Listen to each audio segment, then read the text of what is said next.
Hey, you into hand stuff? You know, like Glove World? Anyway, Out of Hands is a deck-building RPG, which alone narrows things down to like 7 games or something, / psychological horror game that is one of the most visually unique games I've played in recent memory, and presents an emotionally moving story that I'm sure I'll be analyzing for quite a while, at least until someone drops a 3-hour video essay where the first 2 hours are just a plot summary. So to summarize the plot, Out of Hands begins in a mysterious room that our main character has trapped themselves in as an escape from the mental torment of chronically mourning a long-lost love. Unfortunately, the torment of this loss has physically deformed us to the point of being made entirely...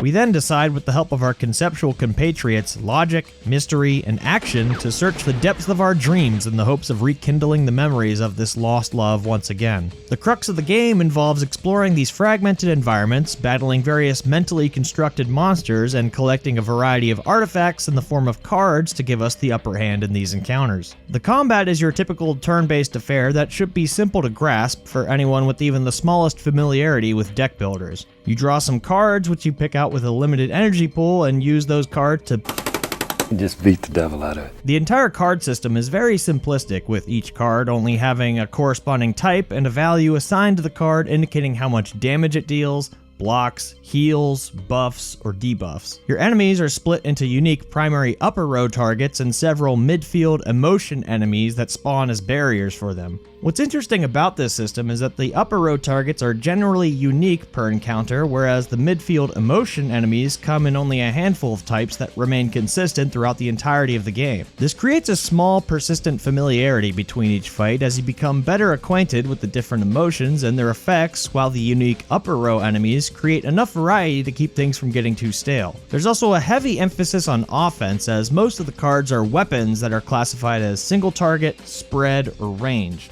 Single target does big bonk, spread does wide bonk, and range does ignore midfield targets to hit upper row targets.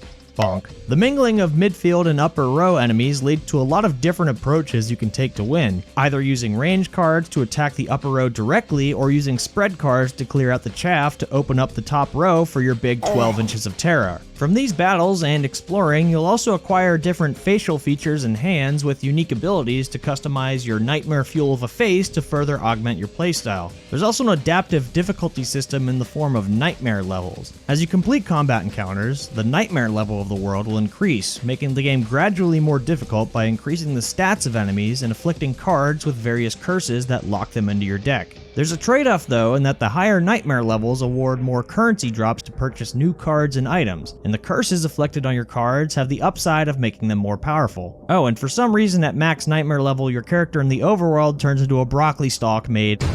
One quirk of this system I found intriguing though is that when a card reaches level 3 curse status, it's temporarily removed from your deck. I'm typically someone who adopts strategies early on in these types of games and rarely strays away from them, but this system forced me to tweak and tinker with my deck and led me to some new synergies and tactics I wouldn't have considered otherwise, and helped keep things from getting too repetitive. Exploration essentially just involves clicking the different points of interest on the map and is a generally very linear affair that breadcrumbs you along with the occasional side path or objective that appropriately rewards you for your curiosity. The gameplay overall is very solid, with satisfying payoffs for strategic thinking and the potential for a lot of different viable deck builds and a constant drip feed of discovery that kept me entertained through its roughly 10 to 15 hour runtime. It's not the most revolutionary deck builder in the world, but that's fine, as for me what really resonated was the presentation and story. If it wasn't obvious enough already, yeah, Out of Hands is pretty funky looking. I'm a massive stan of stop motion, so the heavy use of this animation style pretty much immediately tickled my Neverhood nostalgia bone.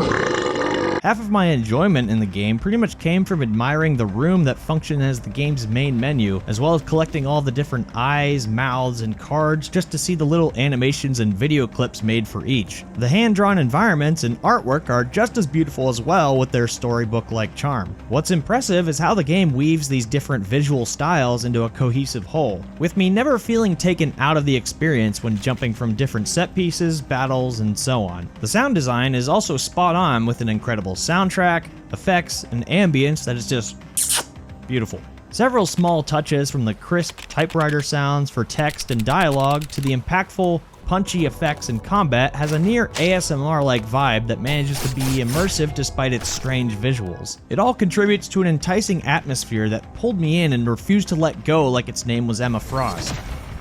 Wow. The story is also something I heavily resonated with. On its surface, it's a simple tale about the loss of a loved one, but goes a bit deeper in examining how the mental anguish that follows can warp our perceptions of the one we lost, as well as ourselves, into something we no longer recognize, such as being made.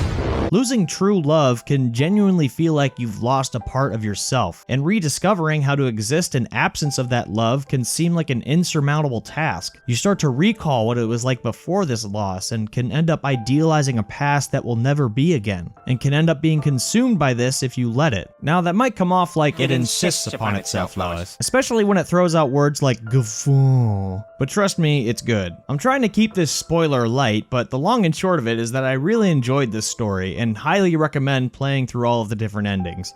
Not just because they're good, but because I need help finding the fourth ending. Please and thanks. One of my problems with Out of Hands, though, is that I felt it was a bit too easy. Now, it may just be because I'm a card-carrying epic gamer, but there weren't many parts where I felt particularly challenged during my playthrough. Even though I spent a vast majority of the time at max nightmare level, there were only a handful of times that I managed to lose a battle, and several of the boss fights felt a little anticlimactic as a result. It would have been nice to have a harder difficulty setting for those who want things to be a bit more spicy. Apparently there's an update coming in June that'll add a challenge mode that hopefully addresses this, but we'll have to wait and see. Sadly though, there is one uncanny looking elephant in the room I have to address.